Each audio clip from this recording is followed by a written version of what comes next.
Wagyu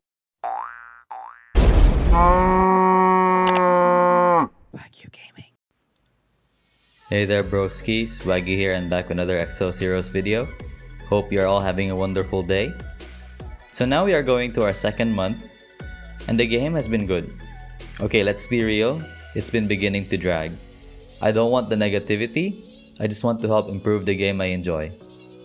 Anyway, this video is on 5 things the game can improve to keep this player base. But before we begin, to all our new viewers, welcome! Here at Wagyu Gaming, we cover the latest and enjoyable mobile games, tips and tricks of some games such as Exos Heroes and Light of Tel.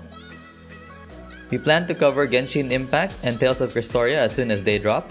But anyway, if you are into any of those, then please consider subscribing to the channel. So, Exos Heroes is such a beautiful game. It was well thought of. They tried to implement various game modes to keep us attracted to the game. They do events like every 2 weeks or so. However, it feels like the game is starting to drag on. We want to discuss with you guys about this, with number 1 on our list. And this should be a priority. Story should be added faster. It is taking them almost 2 months to release new chapters. We completed the first few chapters on the first week of playing, I think. And that is just being conservative. I mean, some people completed it in like 3 days or on the same day.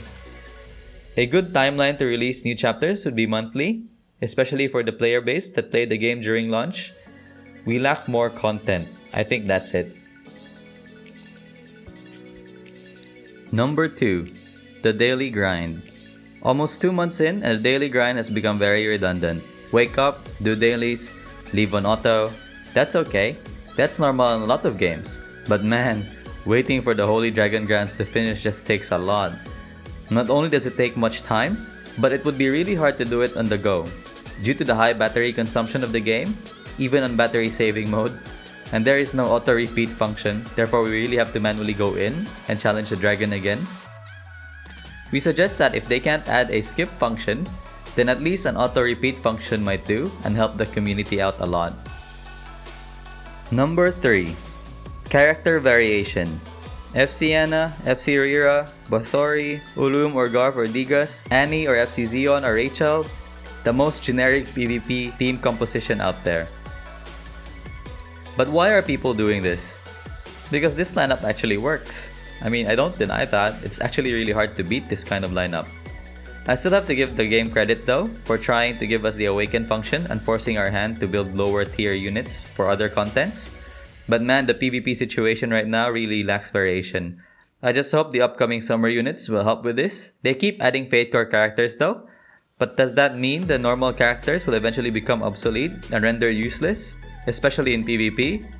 Like the fated units, what do you do with them? I mean, you can't even use Shufraken in PvP. It will be really hard to do so. But anyway, let me know what you guys think in the comment section below about this and how the game should proceed regarding character variation.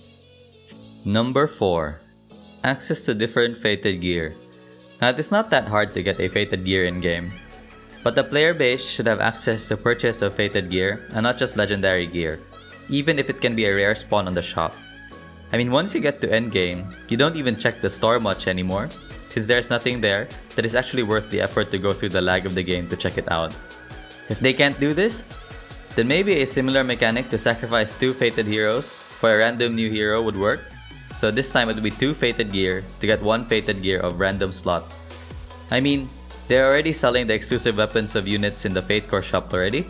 Having access to the different pieces might help too. I might even actually consider spending some of my sets here, and not just on summons. Okay, number 5.